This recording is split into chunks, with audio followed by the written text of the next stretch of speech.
যে মানুষটা একটা মানুষকে ভালোবাসা প্রমাণ দিতে যে আত্মহত্যা করে চলে গেল, মরে গেল, আমি ওই মানুষটা শেষবারের মতো মুখটাও দেখতে আসলাম না। এই যে আপনাদের প্রশ্নটা, আচ্ছা আপনারা কি আমার দেশে আসার মতো পরিস্থিতি রাখছেন? হ্যাঁ, আমি দেশে আসা মাত্রই আমার উপর মব সৃষ্টি হবে। আমি দেশে আসার মাত্রই আপনারা আমাকে টাইনা ছিঁড়ে ফেলবেন। আমার ফোনে এত এত এত থ্রেটস আমি আপনাদেরকে বলে বুঝাইতে পারবো না। আমার কাছে এমনও ইনফরমেশন আসছে যে এয়ারপোর্টের বাইরে লোক রেডি করা আছে।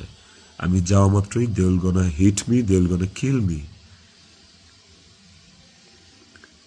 পুলিশ ধরে নিয়ে গেলে ওকে, আমি সেটা আইনিভাবে ফেস করব, কিন্তু এখন যদি আমিও মারা যাই, আমিও রিজিকের মার কাছে চলে যাই, রিজিকের কি হবে? আপনারা কি চান যে রিজিক তার বাবাকেও হারাক? এই ছেলেটার কি দোষ? এই ছেলেটা বড় হবে না? ও কিভাবে বাঁচবে?